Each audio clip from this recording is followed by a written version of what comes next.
পিছিয়ে পড়া উত্তর দিনাজপুরের যে তকমা তা অবশ্যই ঘুচাবেন বলে জানালেন সদ্যজয়ী রায়গঞ্জ লোকসভা কেন্দ্রের বিজেপি প্রার্থী কার্তিক চন্দ্র পাল। আজ বিকেলে উনি বিজেপির দলীয় কার্যালয়ে এসে হাজির হন।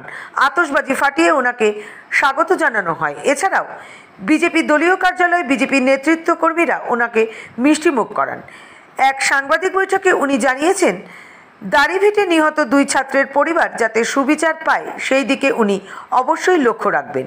এছাড়া দীর্ঘদিন যাবৎ উত্তর দিনাজপুর জেলায় একটি মহিলা কলেজ নেই, যাতে সেই মহিলা কলেজ এই জেলায় নির্মাণ করা যায় সেই চেষ্টাও করবেন বলে জানিয়েছেন তিনি।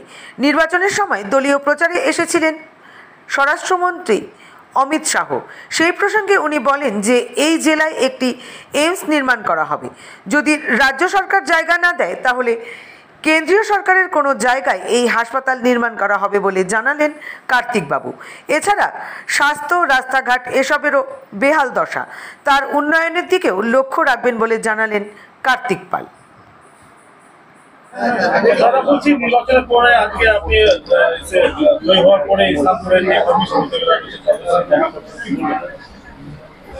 নমস্কার। প্রথমে আমি গণতন্ত্রের সবচেয়ে বড় দেবতা গণদেবতা আমার রায়গঞ্জ লোকসভার সর্বস্তরের গণদেবতাকে আমার সশ্রদ্ধ নমস্কার।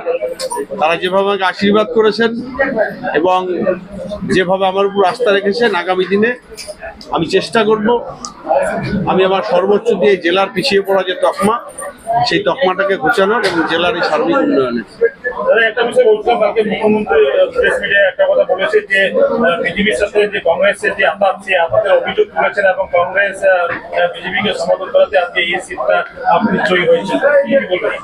কি বলবো, তাহলে তো আজকে আবার সেই কংগ্রেসের মিটিং এই তো চলে যাচ্ছে, তাহলে আঘাতটা কার সাথে? মানুষ তো দেখতে পাচ্ছে। যারা এতদিনের একটা দাবি ছিল দাড়িভিটে এনআইএ তদন্তের, আজকে আপনি যখন এখানে কিছুক্ষণ আগে দাড়িভিটে এনআইএ আপনি কতটা খুশি বা কি বলবেন? অবশ্যই আমাদের একটা দাবি ছিল,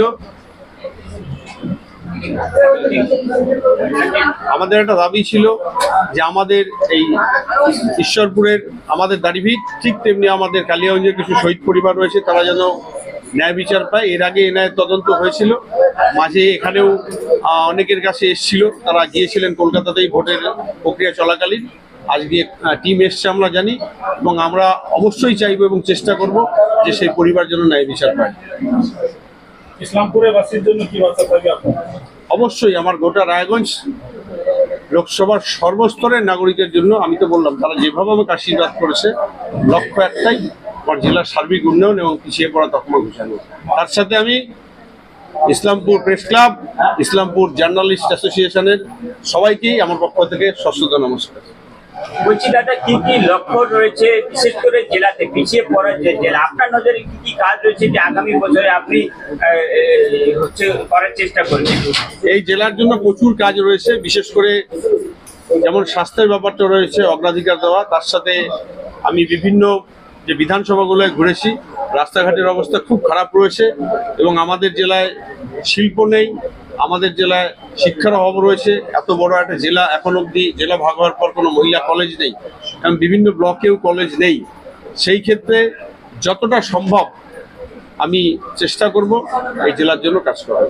দাদা, দীর্ঘদিন ধরে একটা দাবি এইমস, যখন আপনি ভোটে দাঁড়িয়েছেন বা কৃষ্ণ কল্যাণীও দাঁড়িয়েছেন, সাধারণ মানুষের কিন্তু সবার প্রথম দাবিটা ছিল এইমস। বহুদিন ধরে এই দাবি, আপনি সাংসদ হয়েছেন, কি বলবেন?